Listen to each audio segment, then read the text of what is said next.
This is a battle between the armies of France and Mexico. This is an Indian textile mill during World War I. And this is Vasco da Gama arriving in Kozhikode in Kerala. What connects all three of these images to each other? I'll give you a hint. Each of these photos is connected to famous Indian foods I can guarantee you have consumed at some point. These are foods that India is internationally known for. And the crazy part is, they didn't even exist 200 years ago. Because Indian history is so old, we think all of our culture and food is some ancient knowledge passed down to us from our ancestors. But in reality, more than half of the traditional Indian food we eat on a daily basis was pretty much invented in the 20th century. Okay, let's back up and go to Mexico in 1861, where the French are fighting this guy, Benito Juarez. The Mexican aristocrats and the French wanted to install a monarchy in Mexico, but Juarez wanted a democratic government with proper elections and everything. This wasn't exactly a peaceful discussion, and war broke out between the two factions, and the French sent a huge army to invade Mexico. The details aren't really that important here, but when the French arrived in this new land, their army needed food for thousands of soldiers. That's when they saw that the locals were eating this small red kidney-shaped bean, using it to make delicious stews and meals. South and Central Americans had been using beans in their cooking for thousands of years before Columbus discovered the New World.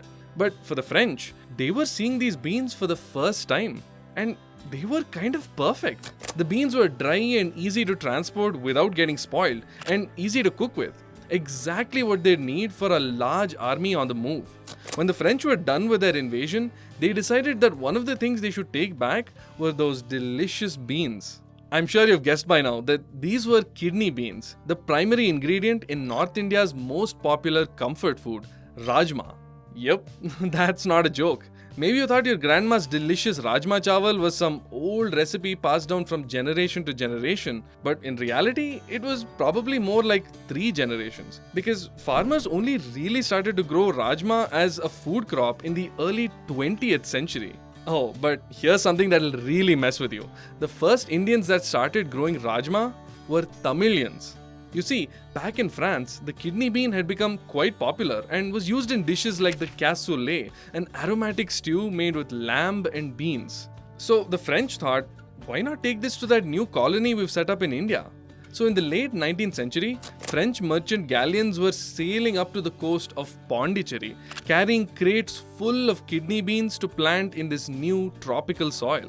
So the first ever rajma crops were grown in farms near Pondicherry.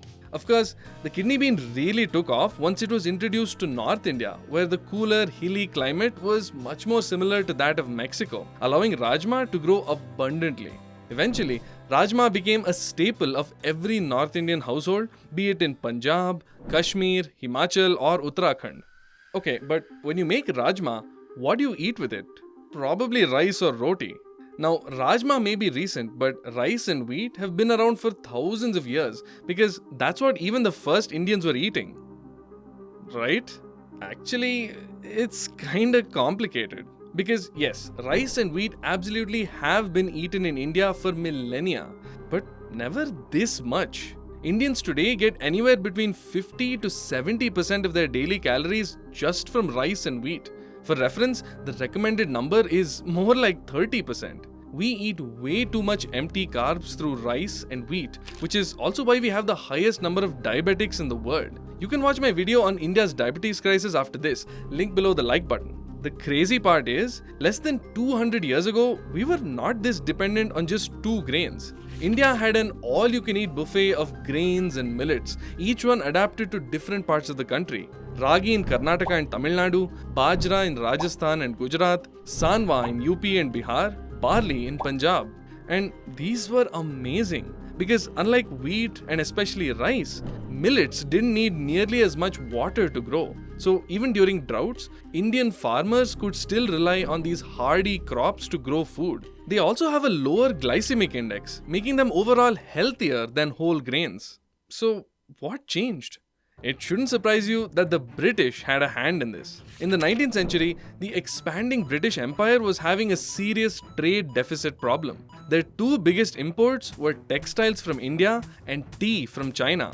and their exports simply couldn't keep up. They were spending way too much money. So, they had an idea. They knew that Chinese people loved smoking opium, and India was the perfect place to grow it. So, they began going to farmers in Bengal and Bihar, paying them to grow opium instead of food crops. In fact, across India, they began forcing farmers to grow cash crops like cotton and indigo, which required tons of water and ruined soil quality.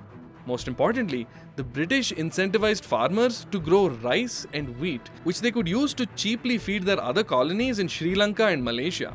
Predictably, India was hit with massive famines, not just in Bengal and Bihar, but in Orissa, Madras, Bombay, and Hyderabad. And how did the British provide relief? Through ration shops, where they gave out free or subsidized rice and wheat. Over the course of nearly 2 centuries of British rule, these two grains embedded themselves firmly in our culinary tradition, becoming the caloric backbone of the diets of 200 million Indians. And then, even after independence, the Green Revolution in India saw a nationwide effort to prioritize and subsidize rice and wheat to feed a deeply impoverished nation. To this day, we continue to subsidize these two crops instead of focusing on better, healthier grains that require less water.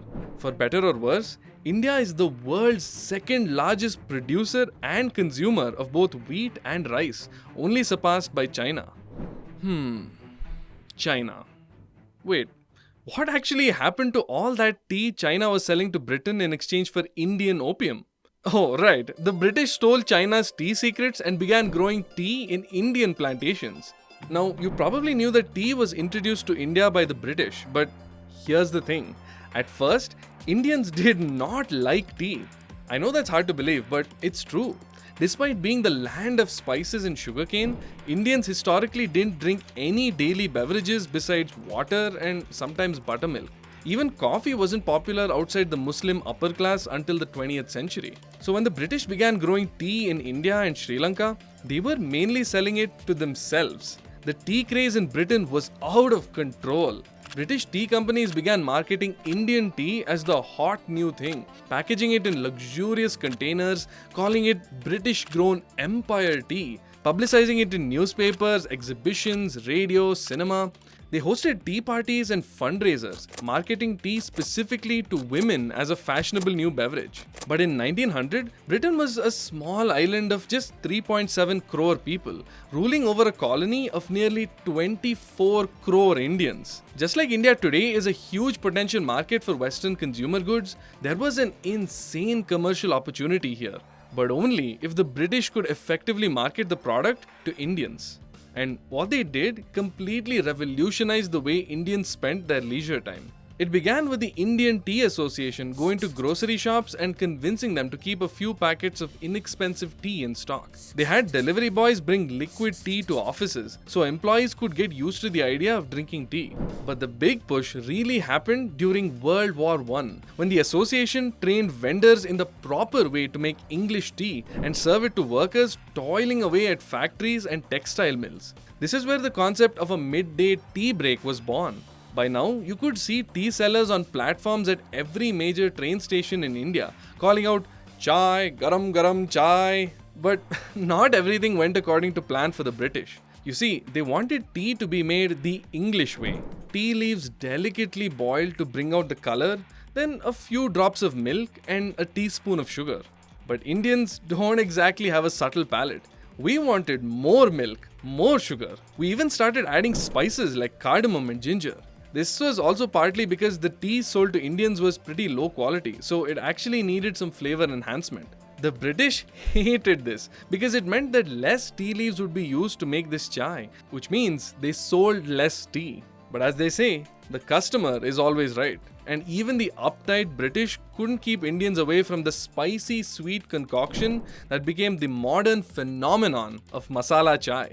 Now, street food is actually a pretty recent phenomenon, especially all the different chaats and sandwiches and snacks you get at the local bazaar.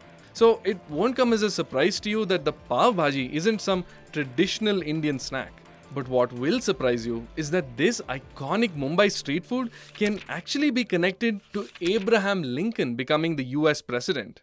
So it began in the 19th century when Britain's Industrial Revolution was really kicking off and cotton mills were sprouting up all across England using machines powered by steam engines to mass produce cotton textiles. At this point, their biggest source of raw cotton was the southern United States, which was famous for its sprawling cotton fields and infamous for the way that cotton was harvested.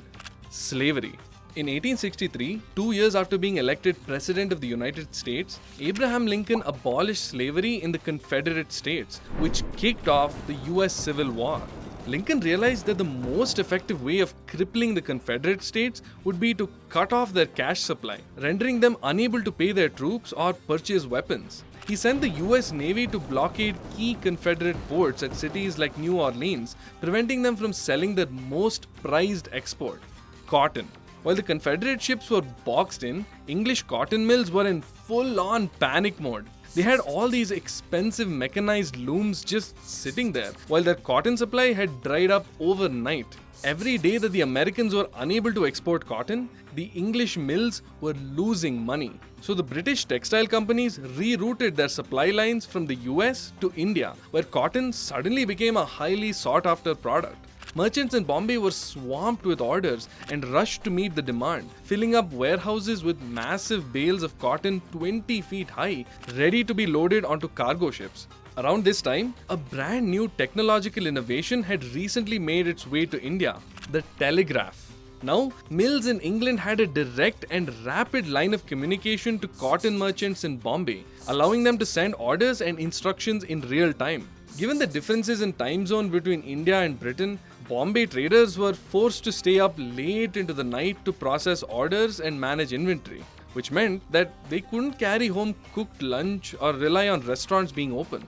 But the enterprising food vendors of Bombay saw an opportunity and adapted. They scraped together whatever vegetables they had at the end of the day, onions, tomatoes, potatoes, and mashed them up into a gravy spiced with chili powder and masalas. They paired that with a soft bread called the pav and served piping hot plates of pav bhaji to the hungry cotton traders of Bombay. This was Indian jugaad at its finest, and pav bhaji would go on to become one of Maharashtra's favorite snack foods. Bonus fun fact, the pav bhaji uses not 2, not 3, but 4 ingredients that were introduced to India by the Portuguese. The potato, tomato and chili were all crops native to South America, and the pav bun comes from pão, the Portuguese word for bread. Now, the last dish on our list is South India's most famous fast food, and it was invented in a temple. It comes in dozens of varieties, but if you're a purist like me, there's really only one right way to make it. Spread the batter on a tawa, fry it in ghee, spread some red chutney inside, and drop in a big dollop of potato sabzi. I'm talking, of course, about the masala dosa. See, the concept of a dosa has existed for at least 1500 years, if not more. Tamil Sangam literature describes taking batter made only with rice and spreading it on a hot clay pan and didn't use any oil or ghee, which is more like an appam than a dosa. Over the centuries, people improved on that original recipe, and 600 years later, we see the Chalukya king Someshwara record recipes for a dosa made with fermented rice and urad dal batter in the Manasollasa, where he describes royal pastimes and pleasures. Maybe over the years, the dosa had become a dish specially reserved for royalty? We're not super sure what ancient and medieval Indians ate with their dosas. Obviously, the modern coconut chutney, sambar and potato sabzi didn't exist because we didn't have chilies, potatoes and tomatoes. But it might have been eaten with mutton curry or some other preparation. But in the 13th century, a man who would go on to become one of the most famous Hindu sages was born in a small town in coastal Karnataka. In his lifetime, he travelled all across India, from Bengal to Varanasi to Goa to Kanyakumari. But ultimately, he established a monastery dedicated to the Lord Krishna in his hometown, Udupi. Now, the unique thing about this temple is that over the years, they recruited and trained large numbers of Brahmin cooks to work in the temple kitchens, preparing huge quantities of vegetarian food for pilgrims coming from all over India. In fact, 10% of the population in the Udupi region consists of Brahmins because of this temple, which is 3 times higher than anywhere else in South India. The Krishna temple kitchens were almost like a science lab where cooks experimented with new recipes and ingredients, inventing delicious vegetarian dishes with locally available vegetables, fruits, and spices. By the start of the 20th century, pilgrims who went to the Krishna temple were enjoying a unique breakfast dish made with foreign ingredients. A crispy dosa filled with a savory potato bhaji and served with coconut chutney spiced with green chili. But in 1923, a catastrophic flood struck Udupi, destroying much of the region and leaving thousands of people without homes or livelihoods. But in the face of disaster, the people of Udupi saw opportunity. Just a few hundred kilometers away were multiple cities that were rapidly industrializing and growing with immigrants from across the country. And what do immigrants with busy jobs and no families need the most? Food. And everyone can enjoy vegetarian food regardless of caste or creed. So the cooks of Udupi, trained in the hallowed kitchens of the Krishna temple, began migrating in large numbers, establishing restaurants like MTR and Udupi Sri Krishna Bhavan in Bangalore, Das Prakash in Mysore, Ramnayak's in Mumbai, and Woodlands in Chennai. And they brought with them all the delectable culinary innovations they'd perfected back in Udupi: idli, vade, sambar, chutney, and of course, masala dosa. Over the years, the Udupi branded restaurants became synonymous with clean, efficient restaurants serving wholesome South Indian vegetarian food to thousands of busy urban workers and uncles going on Sunday morning walks. What I love about food is that it's always changing, always evolving. Most of what we eat today didn't even exist 100 years ago, and 100 years from now, who knows what we'll be eating? But also, should we be worried? Because India is a country rapidly descending into epidemic levels of diabetes and obesity, and our appetite for sugary sweets and oily snacks is only increasing day by day. If you want to know how India went from one of the most malnourished countries to one of the fattest in the world, watch this video next, because we all need to be aware of this looming health crisis and how we can fix our unhealthy diets before it's too late. Thanks for watching, and if you want to support my channel, like this video, subscribe, and become a channel member for exclusive perks and early access to videos. See you in the next one.